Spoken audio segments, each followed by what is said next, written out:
Hello, we are the SpaceX group, and my name is John McCasey, I'm Amir Mashad. My name is Mariah McClelland. My name is Jalen Caleb. as well as Jiachi Zhu.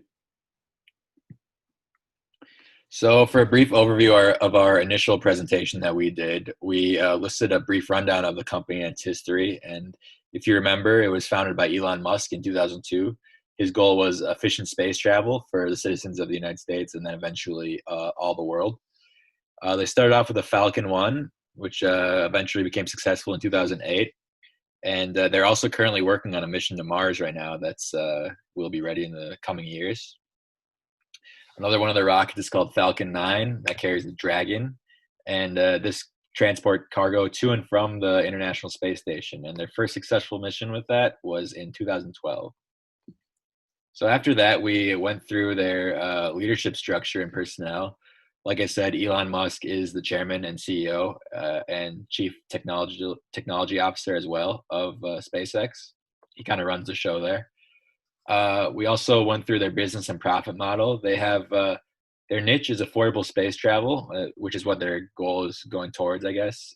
They have made it considerably cheaper for satellite manufacturing companies and NASA as well to send parts, raw materials, and other instruments to space, such for random satellites floating around in space or the International Space Station itself.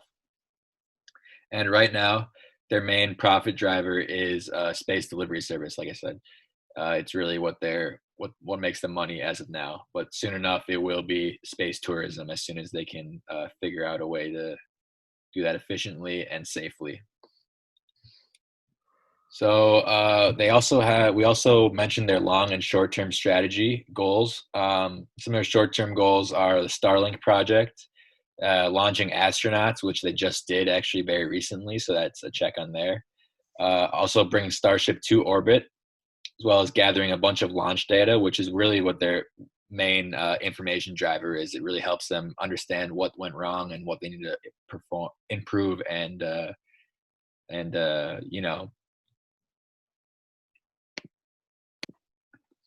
as well as correcting a lot of their mistakes that they have made in the past. Along with this, they want to be publicly traded eventually.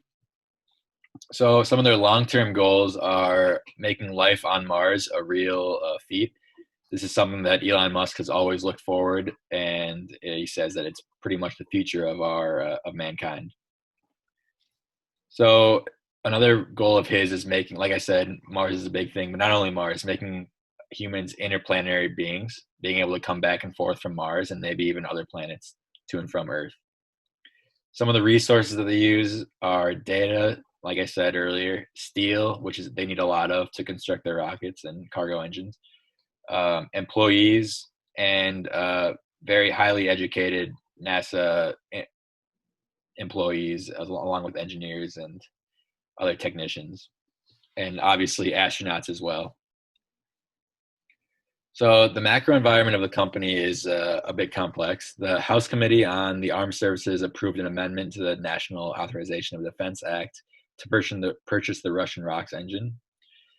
This also enabled Congress to pass a legislation to prevent a monopoly by SpaceX. It's something they kind of wanted to avoid and steer away from. Along with this, the Air Force said they would not be funding SpaceX, while three other smaller companies that also had space travel as their niche were being funded by them. So going off of that, the five forces model, the government seems to be pushing a very small niche oriented market. They want to be a lot more competitive and more companies to come out and start competing for the customers that inevitably would all go to SpaceX as soon as space travel becomes a thing. Along with this, political lobbying is a very big feature of this industry. You need a lot of lobbying in Washington, D.C. to help get your goals across and help, advance your interests, especially as SpaceX. So the strategic groups, external and internal, Boeing is one of the strategic groups in the external category.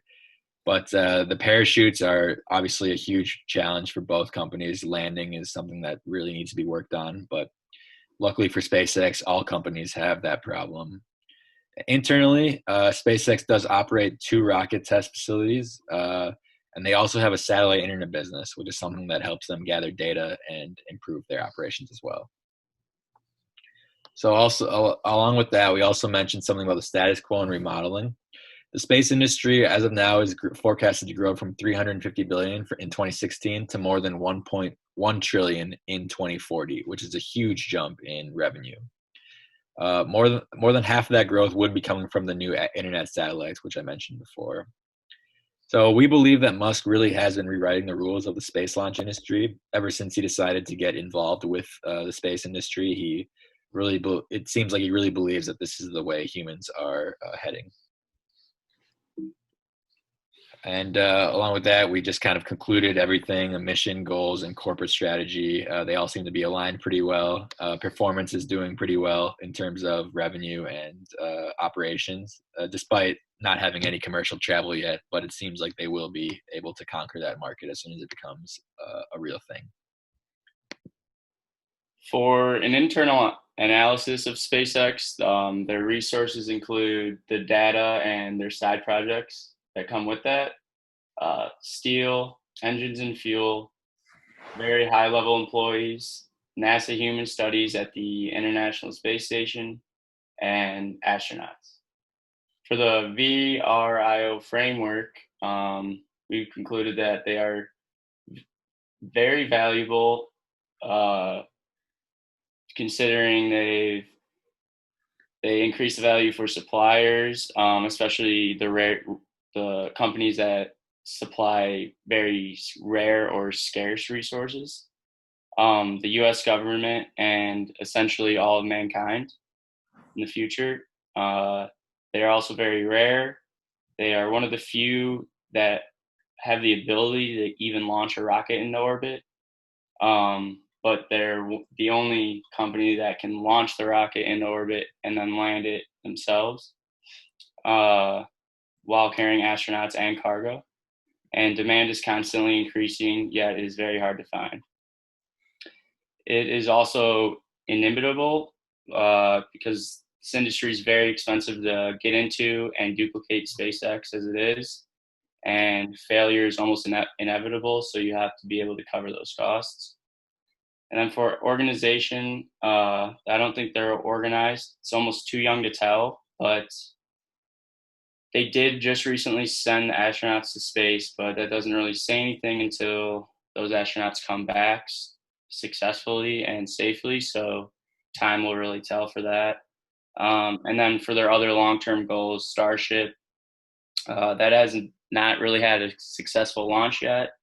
And from a management's perspective, it's on the loading dock. It is just exploded, just sitting there. So there'll be many upgrades needed for that project.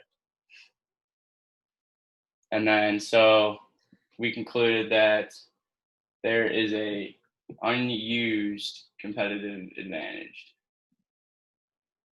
Great. In November of 2017, SpaceX started a partnership with NASA. This is a very mutually beneficial alliance, being that SpaceX has the funds to keep producing rockets, and NASA has the know-how and all the engineering and political aspects that they would need in order to be successful in this sector. Another more recent alliance that SpaceX made was with Space Adventures, which is a private space tourism company. They completed this in February of 2020, so it's still too early to tell whether or not it's successful. However, I could see how this would be very beneficial, given that Elon Musk's main goal for SpaceX is tourism travel. And Space Adventures has flown people private flights into orbit before, so this will give them another round of information that will help them to advance with their space tourism. Though SpaceX doesn't appear to have an identifiable alliance management organization, It seems that because they have such a flat organizational structure, that this gives the employees the incredible autonomy to keep these alliances maintained in some way or another. As of now, there have been no mergers or acquisitions with SpaceX, though there are, for obvious reasons, lots of talks of Tesla and SpaceX merging. This wouldn't be super beneficial to SpaceX in any way. However, it could very much benefit Tesla in that there will be a lot more technology that they can incorporate into their cars.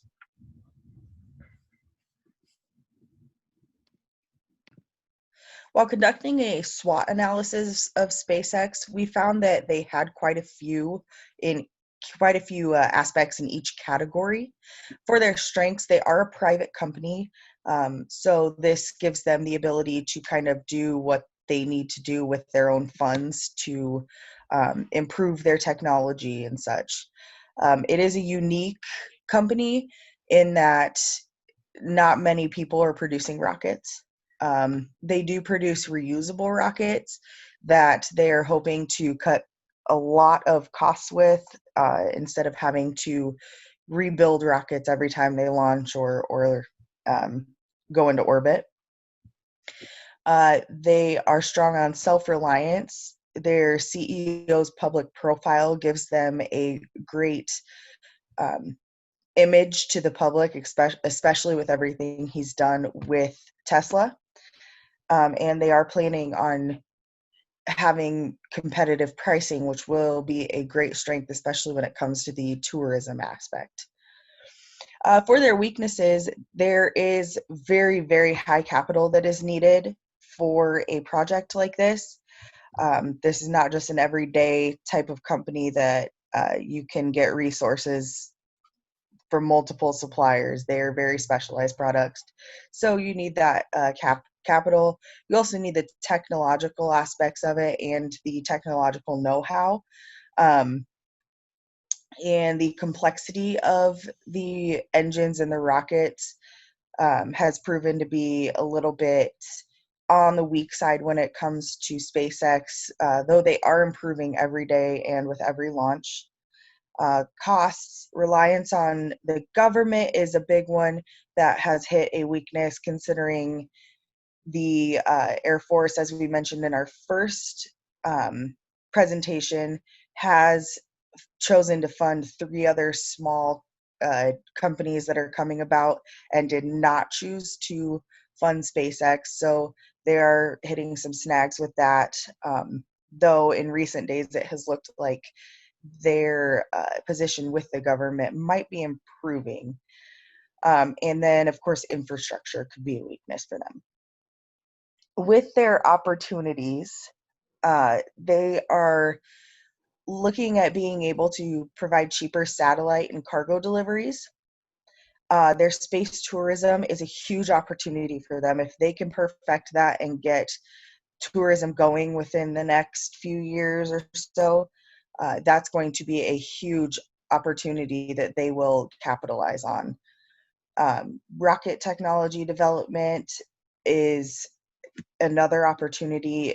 By using all their data and such from their other launches, this is a really easy opportunity, or not easy, but one of the easier opportunities they can improve on because they have so much data and the ability to keep launching to collect that data.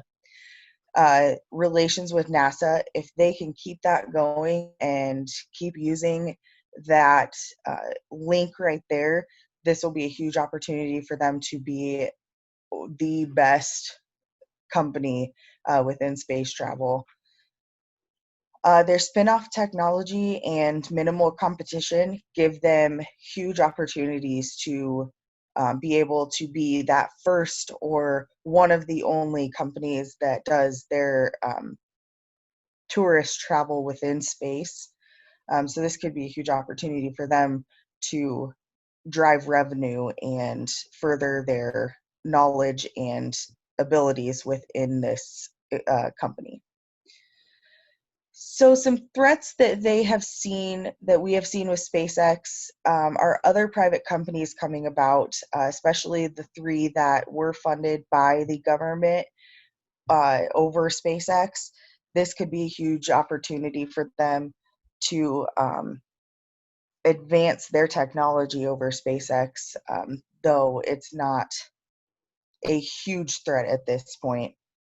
The essential resources, Earth-based resources, these are going to be harder to come by than most other resources you're looking at, because they need such specific and quality materials. Their failed launches can be a threat because people could think that they're not good enough, and that these launches are what their company represents. Though that could also be listed as an opportunity for them to improve and show how they've improved. And then another threat would be also that the government has chose not to fund them over the other three private companies that applied for the grant. SpaceX's advantage is its ultra-low cost, and SpaceX aims to dramatically reduce the cost of making rockets. And if there is one industry that has mastered the art of making complex manufacturing techniques cheaper, and it is car. SpaceX will also expand the number of other parts and custom its tool, and it buys from the Tesla.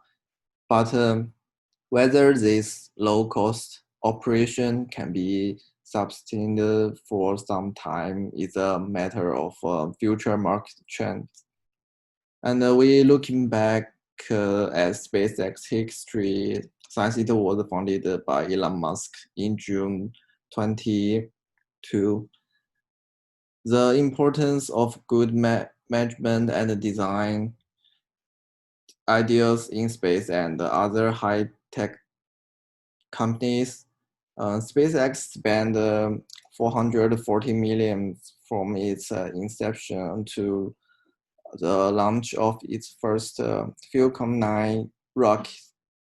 In addition to borrowing a lot of NASA's major technologies, there are also important reasons for such low operating and R&D costs. By July 2008, the company had just over 500 employees. That was the year of the Falcon 1 rocket made its maiden flight, becoming the world's first private spacecraft to reach low Earth orbit. By 2010, the company had 1,100 employees. The Falcon 9 rocket has already emerging, and a streamlined staffing schedule eliminates the traditional bonus tax structure, resulting in a significant reduction in operating cost. New ideas don't get killed permanently in endless project review and workshops. For the conclusion and recommendations, overall, the company is doing well with VRIO. They built a great alliance with NASA, which gives them a competitive advantage. They have a lot of places that could be improved. For example, they have been relying on government complexity, costs, technological, and etc. They also have many strengths and opportunities. For example, they have a private company. They are unique, reusable, self-reliant, and etc.